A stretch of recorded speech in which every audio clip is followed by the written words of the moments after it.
Allahul azim. Subhanallahil azim.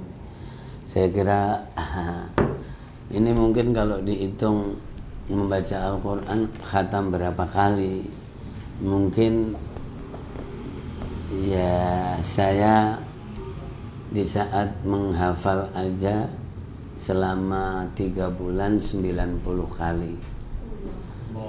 Berarti ditambah setoran itu saya 125 kali. Itu tahun 86 selama jadi sekitar 6 bulan 125 kali. Ya kan? 126 ini seperti ini sebenarnya bisa dicatat ini. Ya, jadi selama saya menghafal itu mengkhatamkan Al-Quran 125 kali, ya kan? Bersama simaan 30 juz ketika dikhatamin berarti 126 kali. Itu dalam waktu 6 bulan. Ya. Yang 3 bulannya adalah langsung setiap hari khatam 1 kali. Berarti 90 kali. Nah, maksud saya kemudian sebelum menghafal tentu seperti orang-orang umum biasa ya sedapatnya, ya kan, tapi setidak-tidaknya setiap bulan pasti khatam 1 kali setidak-tidaknya. Kalau mungkin dibuat rata-rata setiap bulan khatam sekali saja, berarti ya itu tentu mulainya yang nyadar ingin seneng Quran itu kisaran tahun 1980.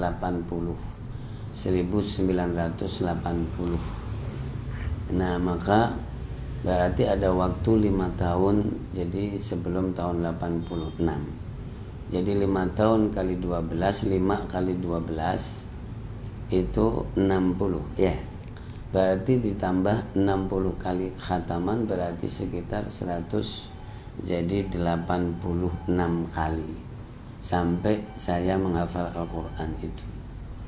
Nah, setelah itu berarti kan tinggal dari tahun 1986 sampai sekarang, ya kan. Kalau sampai sekarang ini sama, jadi rata-rata jadi ada 7 mulai 87, ya kan.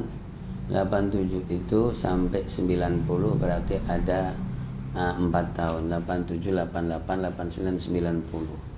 Ya kan, berarti ada 4 tahun, berarti 90 sampai 2020 berarti jadi ada 30 tahun. Berarti 34 tahun. Allahu Akbar walillahil hamdu. Dan kalaulah dibuat jadi setiap bulan berarti rata-rata khatam 2 kali, karena kan sekarang ada yang jadi dibuat rata-rata aja. Nah, jadi sebulan 2 kali kali 30 tahun. Berarti berapa? Nah, jadi ya enggak dong kan, jadi setahun itu 12 kali 30. 12 kali 3 jadi 320 bulan. Dikalikan 2 berarti ada 640 kali khataman. Silahkan catat, dan ini nanti bisa menjadi riwayat yang sahih dari saya, yaitu berarti saya mengkhatamkan Al-Quran kira-kira garis besarnya adalah tadi berapa tadi sebelumnya? 126 ditambah 60, yang nyatet aja bingung. Jadi 126 ditambah 60 jadi ditambah ya.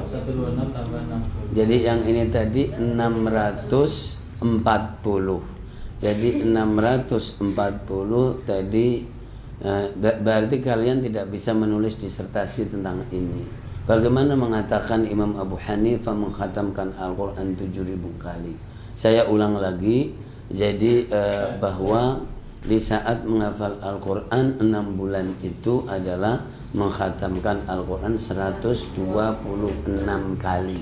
Dan sebelumnya itu dihitung mulai senang Al-Quran itu tahun 80, berarti ada waktu 5 tahun. 5 tahun kali 12, nah gitu. Kan gitu. Tadi 5 kali 12 berarti ada 60. Berarti 126 ditambah 60 gitu Kak Ros. Berarti ada 182 kali. Begitu. 26 tambah 60 enggak 100 jadi 86 kali. Itu sampai saya menghafal Al-Qur'an. Jadi kemudian ada waktu 30. Jadi 186 kali ditambah 640 kali. Berarti 100 jadi ya. Jadi 826 kali. Ya, itu catat. Jadi al-fakir, ebret orang kecil seperti saya kemudian bisa diperkirakan hampir fix itu mengkhatamkan 826 kali sampai hari ini. Kira-kira begitu, tapi tidak fix karena memang kadang ada yang lebih, ada yang kurang. Nah, begitu. Saya ada beberapa kali, ada beberapa bulan mungkin 3 atau 5 bulanan, setiap pekan itu khatam sekali. Nah, tapi maka untuk membuat rata-rata. Jadi dan itu mulai seneng Al-Quran itu adalah tadi. Jadi mulai tahun 80. Ya, itu saya jadi tahun 79 saya masuk pesantren ya, jadi kemudian ya mulai tahun jadi 80 itu.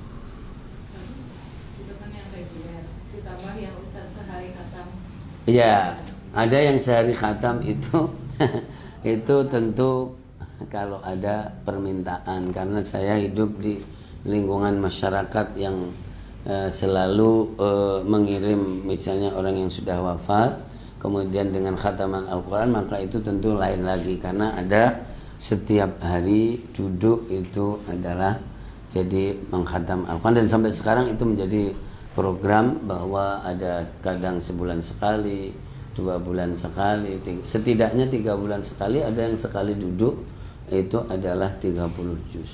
Nah, itu juga ada. Nah, itu kalau dibuat rata-rata dalam sebulannya itu bisa sekali saja. Tinggal ngitung, jadi mulai tahun setidaknya adalah mulai tahun 85-an, karena jadi ada fase di mana saya tidak hafal Quran, senang Quran, tapi banyak yang ngundang pada waktu itu, masih kecil dan bahkan belum ke pesantren. Nah gitu, tapi tidak tahu kira-kira berapa kali. Maka kalau dibuat rata-rata misalnya dalam sebulan sekali aja, maka kali jadi berapa tahun itu. Kalau dihitung dari 80 saja berarti kan ada 20 tahun, ada 40 tahun. 40 tahun kali jadi 12, 4 kali 2 80 ya kan. Jadi 800 bulan ya, selain yang tadi. Ya, berarti ada 800 bulan. 40 tahun itu 800 bulan. Ya, nah berarti kalau ditambah 800 26 berarti ada sekitar jadi 1626 kali. Kalau yang khatam sekali enggak sebulan sekali. Enggak dibuat rata-rata. Ada sebulan sekali. Enggak, dulu ada. Ya. Kalau sekarang kan kadang ada setiap bulan sekali, kadang 2 bulan sekali, kadang 3 bulan sekali. Ya, jadi kalau misalnya jadi berarti ada 800 tadi itu adalah dari kata 800 bulan. Kalau misalnya dikurangi tidak sebulan sekali, tapi dulu ada yang setiap bulan bahkan lebih dari 1 kali. Ketika masih banyak undangan dari masyarakat untuk khataman Quran ya, untuk haul, untuk apa, itu kadang sebulan bisa 3 kali, bisa 4 kali. Ya, jadi seperti itu. Itu sebelum hafal Quran, tapi cuma beberapa bulan saja. Nah, maka kalau misalnya Itu tadi bulatnya 12. Kalau dibuat aja cuman 500, maka adalah 1000 jadi 826 tambah 500 berapa? 1326. Saya ingin mengatakan kesimpulan ini, sudah dibaca sebanyak itu tapi tetap ada salahnya. Gimana yang bacanya cuman jarang-jarang? Halo, assalamualaikum. Assalamualaikum. Assalamualaikum. Nah, jadi seperti itu. Tapi semua bil ghaib semua ya Ustaz? Apa ada yang enggak, lihat? tidak bil ghaib. Jadi yang sebelum menghafal itu ya enggak bil ghaib lah. Jadi saya menghafalkan tahun 86 tadi. Sebelumnya kan tadi ada fase senang Quran. Di saat senang itu ya orang mengira, jadi beberapa bulan itu adalah jadi dikiranya saya sudah hafal Quran. Nah, gitu karena lancar ya itu tadi. Nah, berarti kalau misalnya dibuat dan itu hampir fix, yaitu 1326 kali mulai.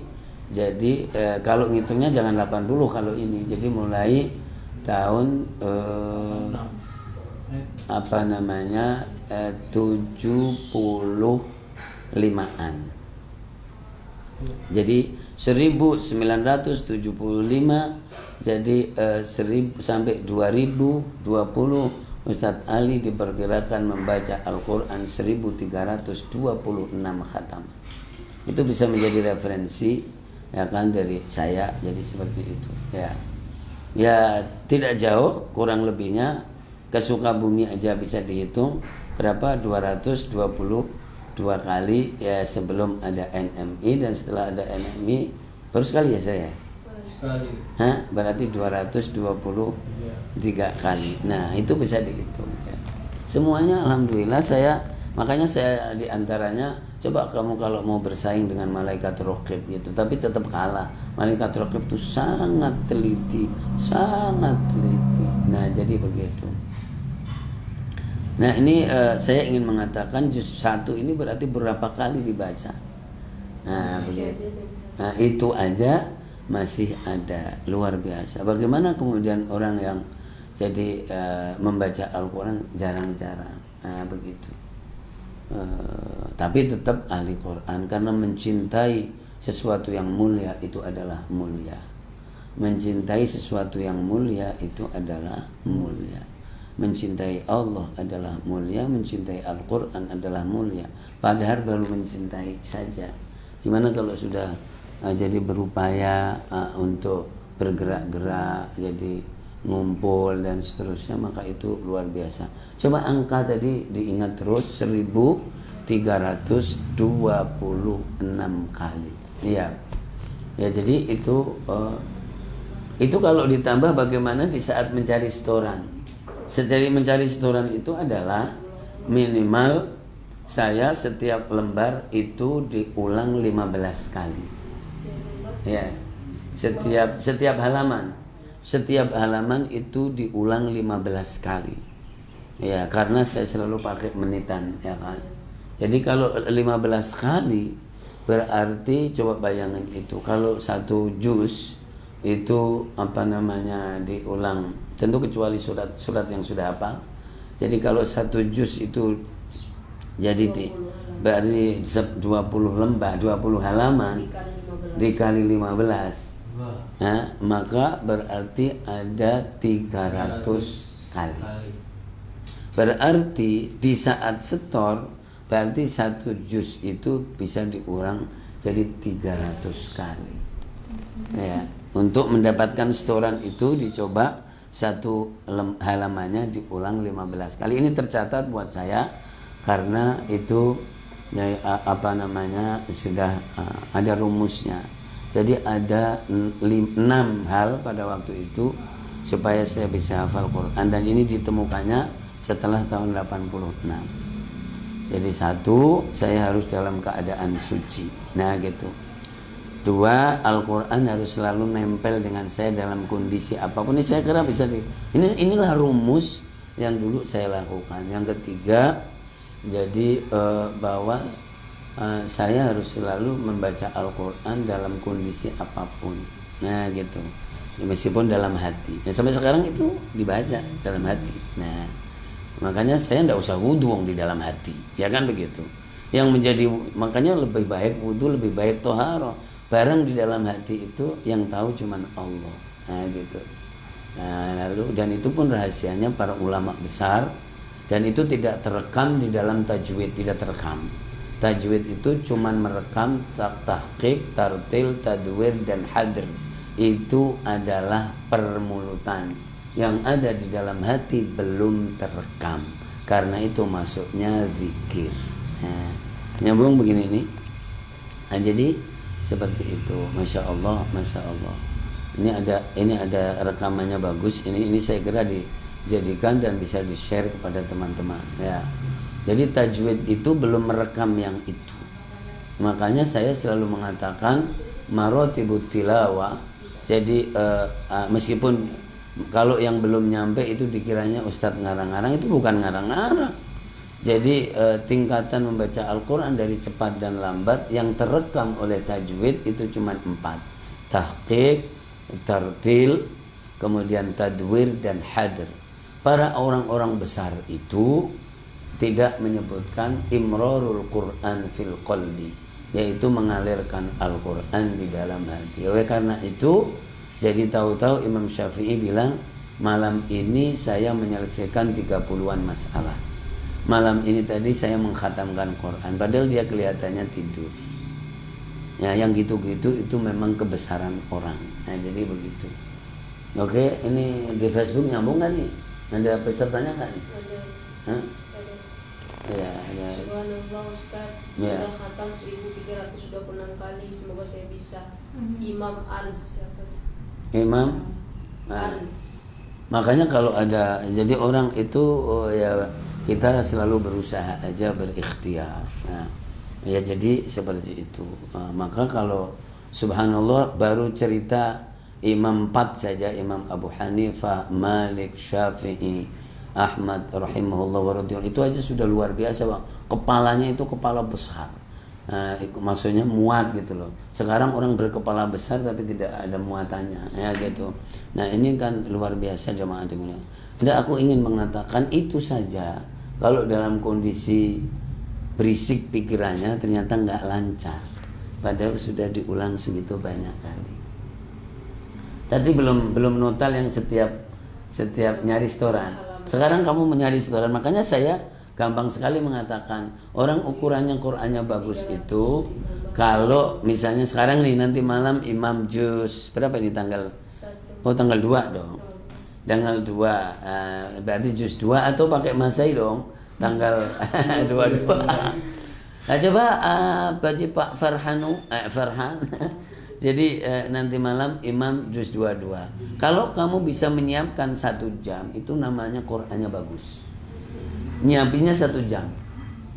Nah, coba silahkan buktikan omongan saya. Kamu nggak akan bisa menyiapkan 1 jam.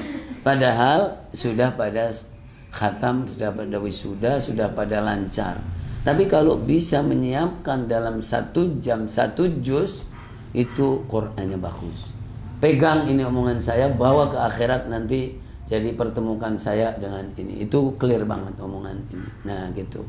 Itu luar biasa jemaah dimulakan Allah. Ya. Nah. Iya. Oke, mungkin kalau ada yang bertanya silakan. Ini tadi. Yang rutin mengikuti tanggal Masehi dan Hijriah itu dari kapan Ustaz? Ya, mengikuti dari jadi metode murojaah Al-Quran itu sangat fluktuatif dan beraneka ragam. Makanya kalau mau tahu bahwa Al-Qur'annya para kiai hufad itu masih lancar, silakan duduk. Jadi satu majelis 30 juz. Nah, itu mau dibaca pelan-pelan atau cepat silakan aja. Kalau itu nyambung terus maka itu Qur'annya ada. Kalau tidak, nggak usah bilang ada lah, kira-kira begitu. Karena ini kan masalah nyambung terus.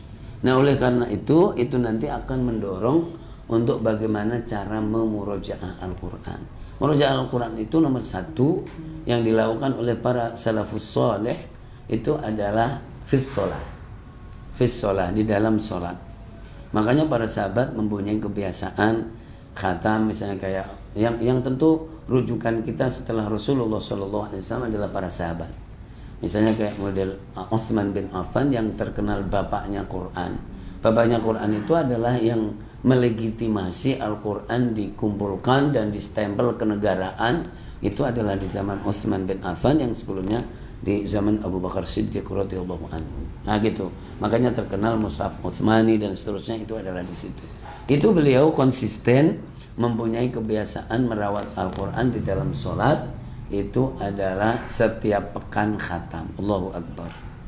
Jangan bicara sibuk, saya kira sahabat Utsman yakin sibuk sekali. Nah, gitu, yakin ya. Nah, maka itu murojaah di dalam sholat. Makanya saya sering mengatakan ukuran lancar itu bila bisa di dalam sholat dan enak dan lancar. Tapi kalau bisa spontanitas itu jauh lebih hebat. Nah, kan gitu, karena biasanya pasti udah disiapin dulu. Makanya kalau kadang untuk mengetes diri sendiri, jadi ngambil ayat dan juga surat yang tidak disiapkan. Nah gitu. Nah jadi spontan begitu terus baca. Sekarang ini orang pada rame tentang tentang HIV misalnya, ya kan? Coba apa yang mengandung tauhid yang banyak sekali, surat Al-An'am misalnya. Nah gitu, coba baca surat Al-An'am spontan. Ayo. Nah gitu. Misalnya qul huwal qadiru ala ay yab'atsa 'alaikum 'adzaban min fawqikum aw min tahti arjulikum aw yalbisakum. Tadi Kak Ros nanya kapan mulai. Enggak, kita jadi merawat Al-Quran itu satu di dalam sholat, dua di waktu senggang yang sudah disiapkan. Nah kalau di Pakistan dulu saya merawatnya di saat berangkat sama pulang kuliah. Jadi saya berangkat pakai sepeda ontel dari rumah ke kampus 1 juz. Ya itu di jalan. Jadi di jalan itulah murojaah saya. Saya sangat jarang murojaah Al-Quran pakai duduk, jarang. Jadi tak kasih waktu full, tidak ada. Jadi setelah itu maka sambil nyupir, sambil jalan, sambil apa begitu, itu adalah untuk Quran. Maka jadi dari rumah ke kampus 1 juz.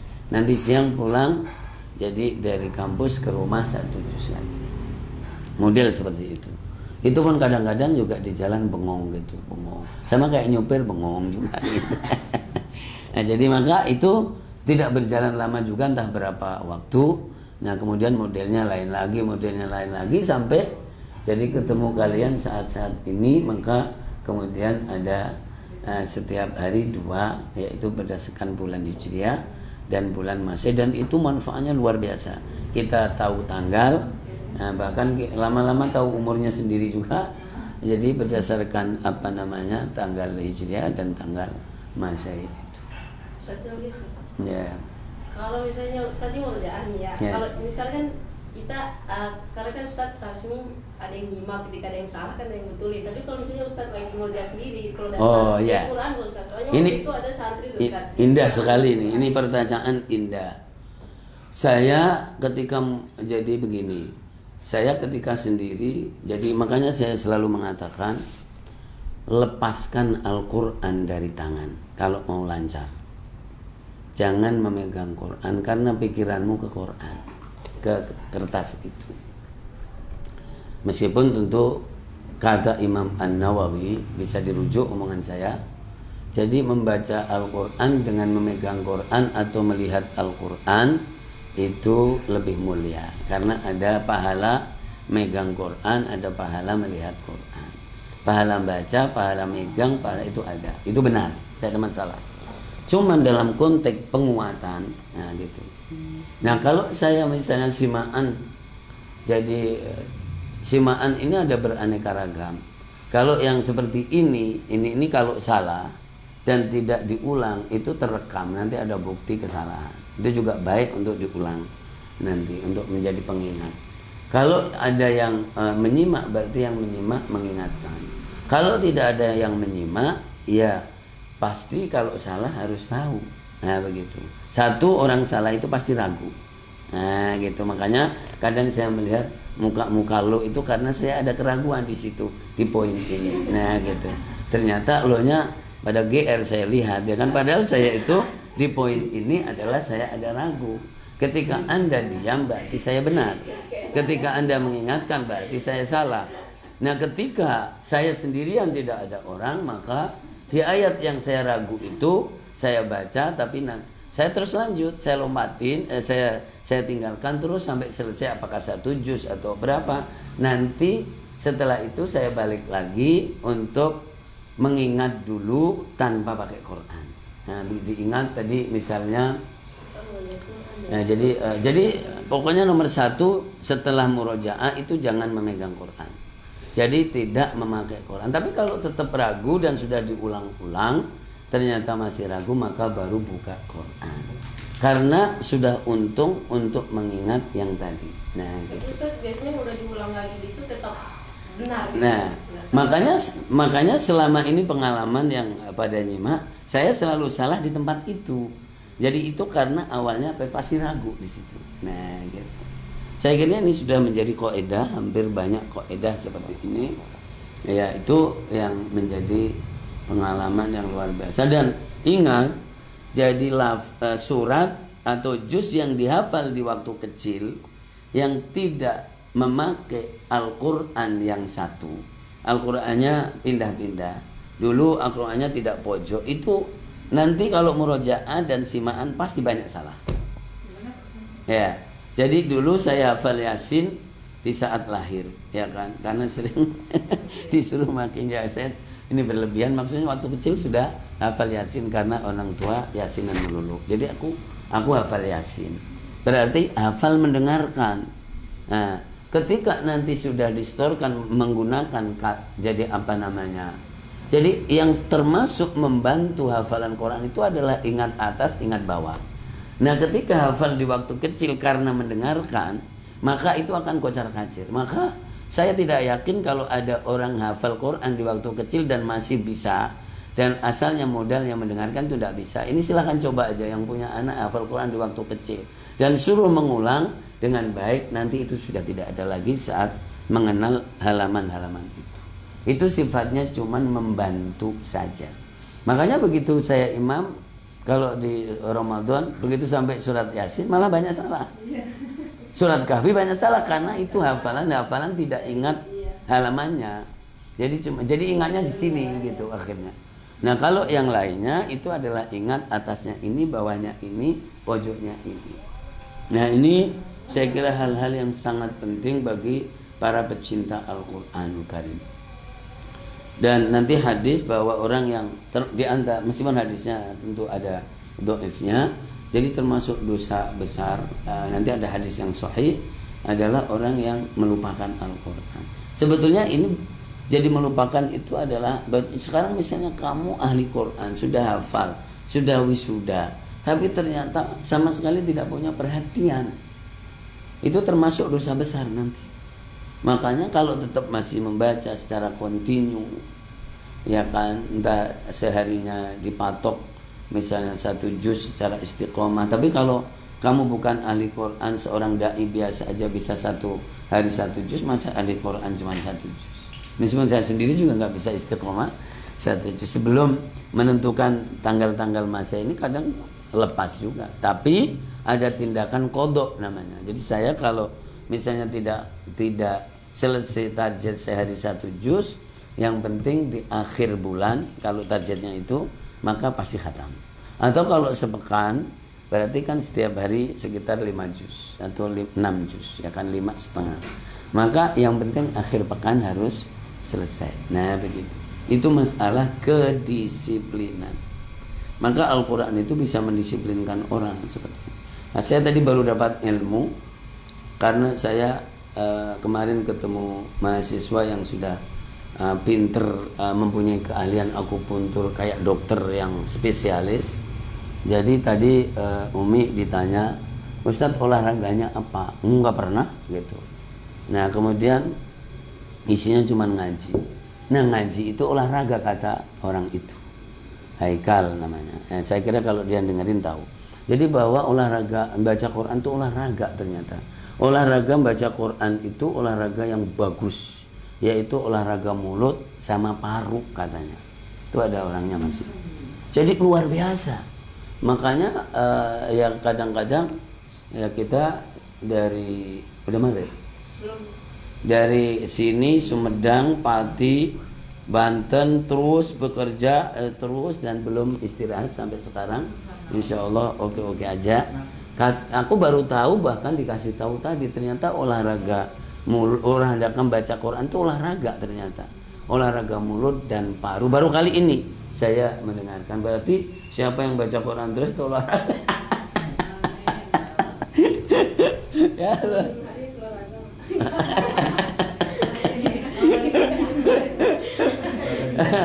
Nah terus yang dengerin itu olahraga apa enggak? Nah, jadi tapi kalau dengerin terus mengikuti itu olahraga karena sepaneng kan. Tapi kalau ngantuk enggak olahraga.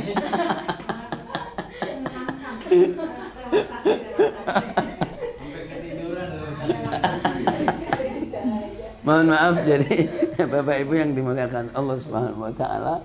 Ya, saya tadi sebutnya terdorong untuk cerita ini karena dalam juz 1 aja masih ada yang diingatkan. Tapi kalau saya sendiri murojaah di jalan di apa itu konsisten. Jadi karena memang murojaah jadi tidak mengandalkan orang yang mengingatkan. Nah, jadi ini. Tapi biasanya sangat sedikit lah diingatkan di dalam Al-Quran. Toh mengingatkannya dicowel dikit langsung balik lagi di jalan yang lurus. Nah, ada orang yang dicowel-cowel masih fi dhalalim mubin, di jalan tersesat juga. Kita cowel dikit akhirnya ihdinas ila siratim mustaqim. Nah gitu. Ulaika langsung nyambung. Tapi ini ulaika malah makanya ada orang diingatkan malah dipindah-pindah kemana-mana kan. Kita nggak ada itu. Saya nggak ada. Jadi colek lurus. Jadi dicolek saja ila siratim mustaqim. Nah, kalau isyarat aja juga kita nggak usah. ya, bahkan kalau saya ragu dan jadi yang nyimak kedip aja saya sudah tahu gitu. Udah tahu kedipnya itu karena apa. Karena yang nyimaknya ragu lah gitu. Ya jadi cuman gitu aja sudah ila siratim mustaqim. Tapi ada orang diingatkan berulang kali malah tetap fi dhalalim mubin, di dalam kesesatan yang nyata. Soalnya kan waktu itu tuh ada santri dia Ustaz megang Quran tuh pada kaget. Farhan ya waktu itu ya. Saya kaget baru sekali. Ustaz megang Quran gitu. Ini jangan dikira nih Bapak Ibu nih saya megang Quran, enggak, saya sudah meninggalkan Al-Quran. Ini adalah sambil merekam, sambil moto, sambil jawab SMS, ini WA. Jadi ini saya gini bukan megang Quran, bukan lihat Quran, ya. Oh, enggak. Ya.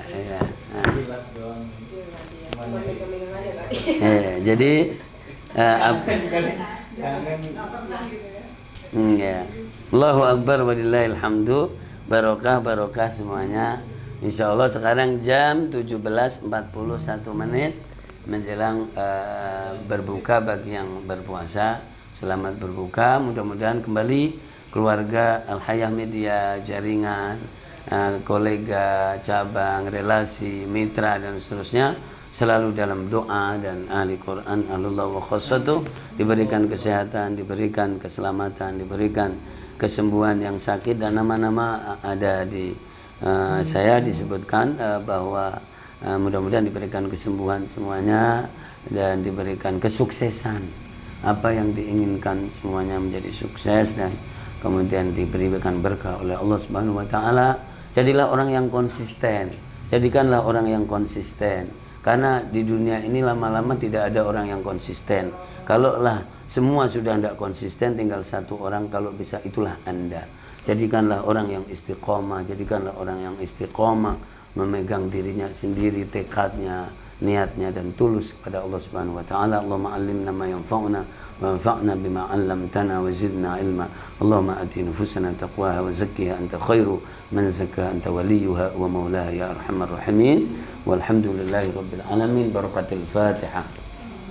A'udzu billahi minasyaitonir rajim. Bismillahirrahmanirrahim. Alhamdulillahi rabbil alamin arrahmanir rahim. Maliki yaumiddin. Iyyaka na'budu wa iyyaka nasta'in. Ihdinas siratal mustaqim. Siratal ladzina an'amta 'alaihim ghairil maghdubi 'alaihim waladdallin. Amin. Selamat beraktivitas. yang mulia. Wallahul muwaffiq ila aqwamit thoriq. Wassalamualaikum warahmatullahi wabarakatuh.